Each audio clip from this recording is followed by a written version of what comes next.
Okay, I've written some notes on this one, so don't go off tangent. So this kind of neck pain, I thought I'd miss the boat on this because we're kind of coming out of winter.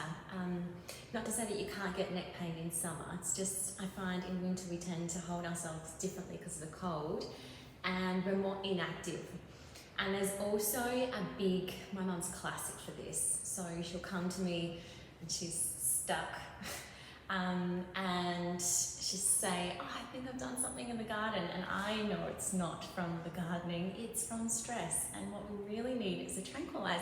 But this kind of presentation needs movement, so it'll always get better, but it just needs movement to speed up that process.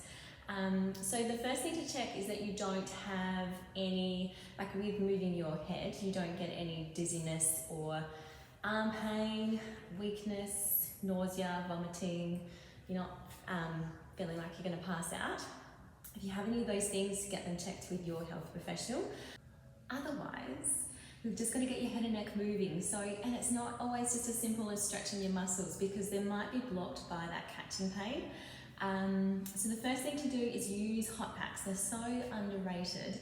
Try when using hot packs to sit as supported as you can. So say on a couch where most of your back is supported, you can kind of rest your head.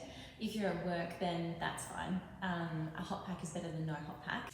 And then pain relief. So nobody likes taking pain relief, but the point is if you're taking regular Panadol or anti-inflammatories, if they're okay on your stomach and it's safe for you to take those things, then it just allows you to move a little bit more, which speeds up and relaxes the muscles a little bit, which speeds up the process. And then hands-on is really good. So the research does tell us that if you're hitting actual trigger points, you're going to be more effective. But it doesn't matter, you'll feel it anyway, and you're probably doing it naturally, but any hands-on is good just to try and get your muscles to relax. And then once you've done those three things, or you're doing those three things consistently, because one Panadol is not going to help, then you can start moving hopefully a little more. So we find moving like this is going to be jamming in your neck, so we need to try and open up first. So use a wall if you can get to a wall.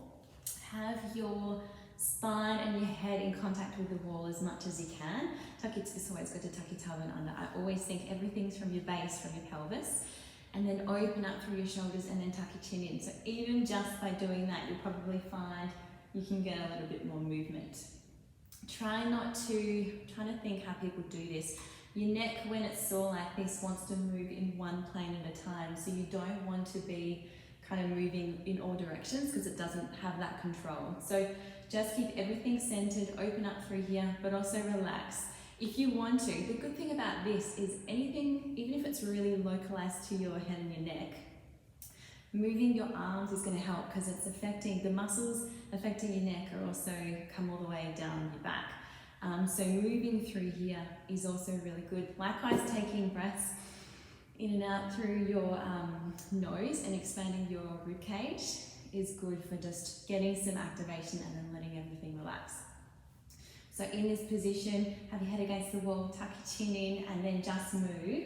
You don't need to be moving, you don't need to be pushing into that catching pain. You'll find you have more movement, and if you do it gently, then it's going to ease up anyway.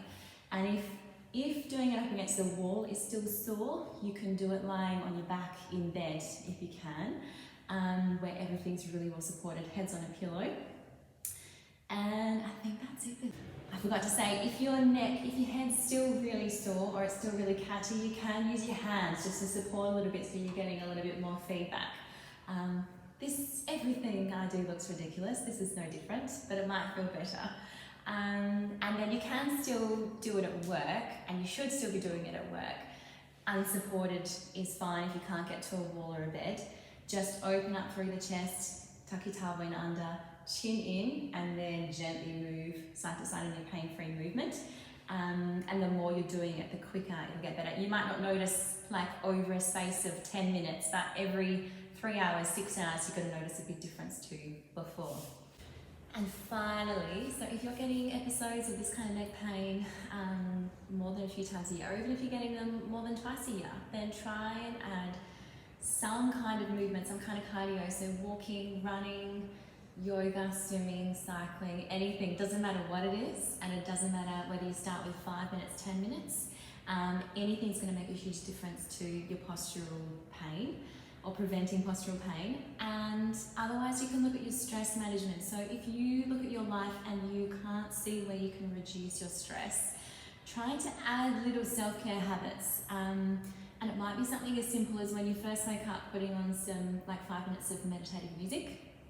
Or if your kids wake up at 4:30 a.m. like mine do, then hot lemon tea while they're eating their breakfast, or play some music while you're in the shower getting ready. Those little things, if you're doing them consistently, make a big difference to your whole well-being. So just be kind to yourself. Otherwise, I'm going to come at you with a tranquilizer.